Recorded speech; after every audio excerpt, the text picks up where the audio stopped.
Hi everyone, it's Sue here, and I'm just going to record a short video here for you to get to know, so that you can get to know me a little bit, and so that I can just point out some high points of HLSC 3601 interprofessional practice. And I hope you really enjoy the course. I'm looking forward to hearing from you.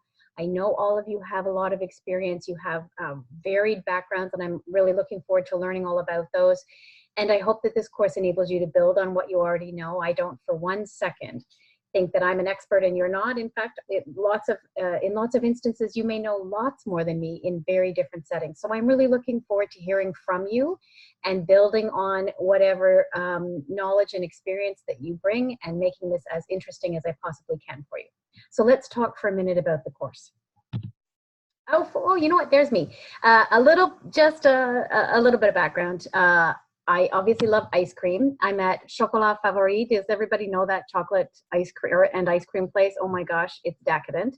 That is my older daughter, Colleen, and my younger daughter, Kate, there with me, and it's a little bit dated. Kate is 3 and Colleen is 9. And yeah, we share the passion.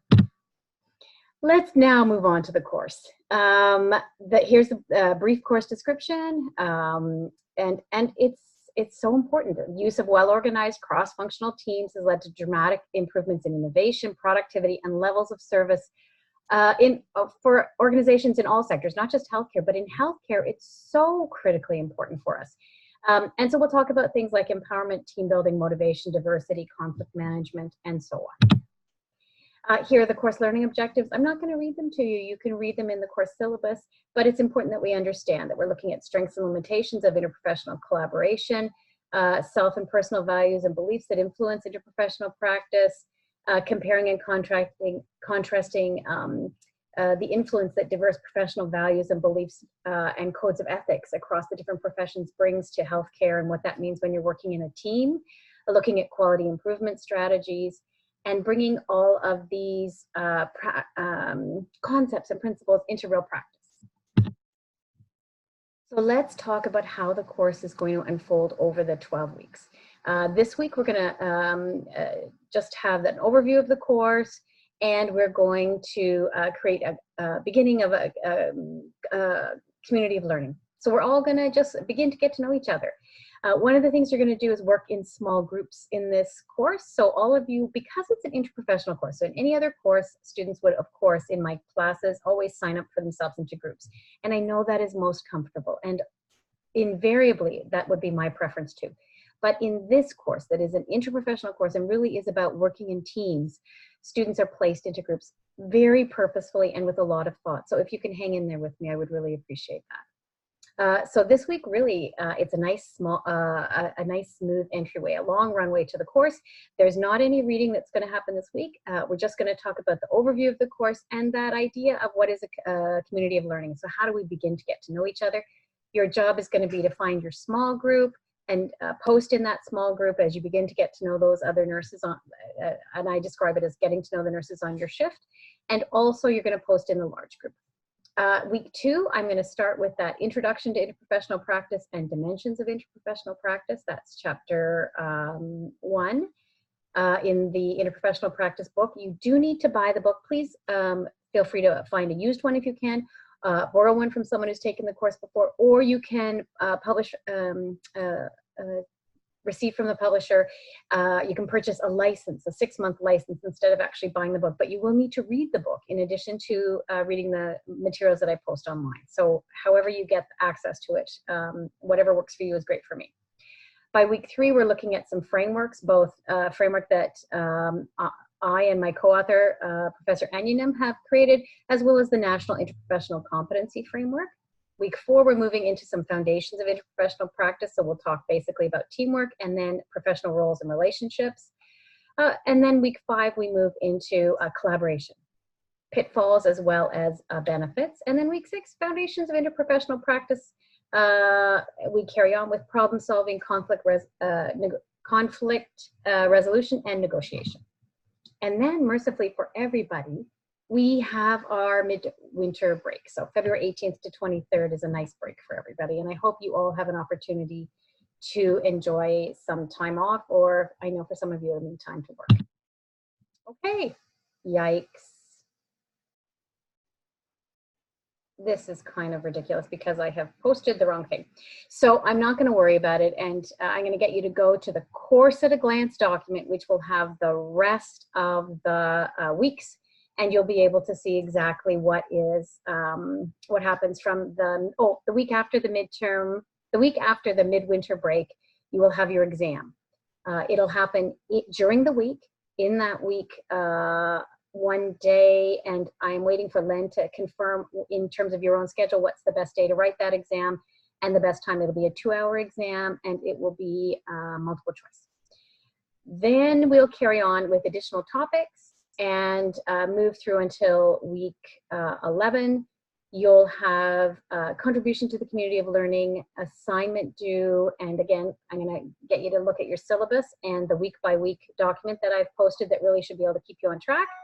And then you're going to have a final exam, again, multiple choice in the final exam period, and I won't know the date until you know the date. Oh, here it is. I apologize for that. What a mess. I really am much cleaner than this. So let's all keep our eye on me for the next little while. So we have week 8, we move into leadership. Week 9, we move into policy and regulation. It's a little dry, but I'll do that. Practice outcomes and measuring success in week 10. The community of learning in week 11, and then week 12, future directions. So here is how the grades are accumulated. The contribution to the community of learning, it's comprised of 2 different things. One is all your postings. So you're going to, as a small group, have 5 different times that you work as a team to create a common posting. So all of you contribute to it. Each one of you will rotate through being a leader, and 5 different times you will create that common posting in response to the question that's posted, and the leader for that week will post it to the large group, right? So you'll be working in a small group, sometimes just answering in your small group, sometimes in the term, so 5 times in the term, you will be responding to together, and the leader will post that to the large group. Additionally, it's important that you respond to your team members. So in the small group, responding to their postings, or in the large group. Once we have in those 5 different posting opportunities to the large group, once the teams have posted their responses, go in and provide feedback to them. So all of that contributes to what you might think of as a participation grade. But here we're really focusing on that idea of contribution to the community of learning, because everybody learns from that collaboration that you're in, and the feedback, and each of you with your own different perspectives, so important within this course. You will be providing in week 11 a summary of your contributions, your own analysis based on the rubric. So it's important that you find that rubric, and it'll follow here, but I'm not going to go over it now. You can take a look at it, and you'll provide in a 4 to 5 page summary your thoughts on how you contributed to the community of learning over the term. There's 2 tests, a midterm test, and again, we're waiting for the date to be confirmed, and a final exam. The final exam is cumulative. That means it covers all of the material in the course, only because some concepts keep rolling over. We keep coming back to them, but it is heavily, heavily weighted on weeks 7 to 12. So there's an emphasis on weeks 7 to 12.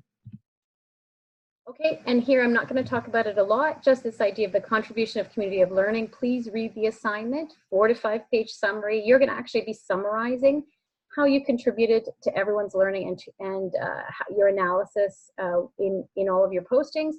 And you're actually going to create an appendix where you have just clipped, copied and pasted some of your actual posting. So when you're saying that you did something, then you're going to refer to that appendix because you've shown me. Even though I will have read it week by week, it's important that as you are describing this, there's the evidence that follows it. So important, go read that.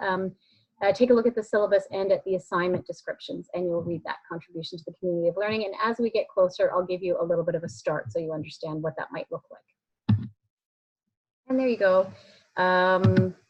There is the rubric that you will also see. And again, I'm not going to spend some time on it here and now because it's important for you to go and find those descriptions yourself. Okay, it's important also to read what the expectations will look like. So a substantive posting is based on some specific ways of responding, and I know you know this, but let's just go over it for a second. It's important to state your position and talk about the evidence. So what does the literature say? Not just your opinion and not just something that says, yeah, that's a really important perspective, or I never thought about that, but I want to see 2 scholarly references, not from the internet, but scholarly references that are not referring to the textbook or materials that I've provided, but beyond that. And important to make connections, if you can, between your own life experiences, your own work experiences, the readings, the opinions of others, and really sort of pull things together. Highlight relationships or patterns that you're seeing or have experienced, and promote further thinking or dialogue within the group. And so again, it goes beyond saying I agree or good point, and it can, so your response, your feedback to others can build on what they say. You can use references that either augment what someone is saying or that actually provide a different perspective. Important that we both move the dialogue forward and really honor the thinking, the experiences, and the ideas of the other members of the course. So again, as I mentioned, you're going to be assigned to small teams of students. There are 8 teams within this section this year. And you'll be asked to post within your small group in the small group forum, and then 5 times in the term. Each one of you will have rotated once through the role of your small group leader. You'll respond to the weekly requirement and summarize the information provided by each of the group members and create a posting that will go up into the large group for everybody to see. And then it's important to read the other postings and respond to them as well. Now, within your small group, sometimes people ask me for more specifics. So for example, if you're the group leader, do you have to also take a role in creating the response, or do you just summarize everyone's response? That's up to you within your own group. It's important that everyone participate in creating that post, but you can do different things. Somebody could be responsible for finding the literature. Somebody could be responsible for answering, let's say, part A, and someone else looking at part B. You can divide up the work. Within your teams, it's really important to look at how you're going to work together and what that work will look like. But you've got a couple of weeks. We don't start until week 4 with the small group working together to create that common posting. So the timing for materials. Weekly, I'll be uploading a video lecture like this with the PowerPoint. The materials will include a combination of video lectures and text-based material and the discussion topic. And because everything builds on each other, I won't be posting all of the discussion topics right now, but week by week they'll be going up. Important, look to your course syllabus. That's going to indicate the readings, and we really very strongly follow the flow of your textbook. And the large group postings, weeks 4, 5, 6, 8, and 9. And important to keep in mind that individual substantive responses can be posted the week following when those large group postings go up. How do you contact me? So this is me, Sue Coffey. I'm an RN. My background is emergency nursing. I've been a nurse for close to 30 years. Hard to believe since I'm only 33. And it's not close to 30 years, it's 30 years. It's over 30 years now. So that for me is a great milestone. What else can I say? I did my I first did a nursing diploma. I had a degree in neurosciences. I went back and did a bachelor's and a master's, and then I went and lived in Washington, D.C. for 3 years while I did a PhD, and then came back to Canada and continued to work in the emergency department while I finished my research, my dissertation research, and completed my PhD. I'm happy to talk to you about anything. Phone or video conference meetings are something I'm happy to arrange if you want to talk about anything that's going on. I will do my best to respond to your email within 2 days, but just to give you a little bit of a heads up that I typically am not going to be able to respond on the weekends or after business hours. I'm single mom with my young kids, so it's often hard for me to be available after hours on the weekend, but I'll do my best to be as available as I can. So most important thing that I would say is if anything happens, right? If anything happens, trust me, right? We're going to work it out. We'll work it out. So just trust me that it'll be okay. So don't stress. If you really need to get in touch with me, but you can't get in touch with me, like I haven't answered right away, trust we're going to work it out. Okay? I promise. Email to reach me, sue.coffee@uoit.ca. So don't email me in Blackboard. Email me at sue.coffee@uoit.ca. And if you put HLSC3601 in the subject line, I will answer those right away. I will do my very best to answer those as quickly as I can. For week 1, all you need to do, whoops, look at that. All you need to do is find your small group. Post in your small group. Look at the question there and post. Respond to the other small group members. Find the course syllabus and look at that and the description of the assignments. So important that you know what you're expected to do and when things are due. Find the course at a glance document that really gives you that overview, and I would say keep that somewhere where you can easily refer to it. And then a really important thing, remember we said 5 times this term your group will rotate through a leadership role. So within your small group, start asking that question, which weeks, 4, 5, 6, 8, and 9, I think, you'll take a look. Which week would I like to be the leader? And see if you can start negotiating that. So at least you know which week you'd like to be the leader and if you can work that out. For any group that has 6 instead of 5 members, there's about, I think about half of you have 6 members instead of 5. I would suggest that for that week, 2 of you share the leadership role. So see how that's going to work within your groups. If you need any help negotiating that, please just let me know. I'd be very happy to help. I think that's it for today. I am really looking forward to getting to know all of you, and I hope that this is a wonderful term for you. Please let me know how I can be helpful and how I can make this course the best possible course for you. So on we go, and I look forward to speaking with you again next week. Fingers crossed that it's a smooth transition into the course, but if anything glitchy happens, if there's any problems, email me or I will send an announcement, and again, we'll work everything out as we go. Have a wonderful rest of the week, and I will talk to you next week.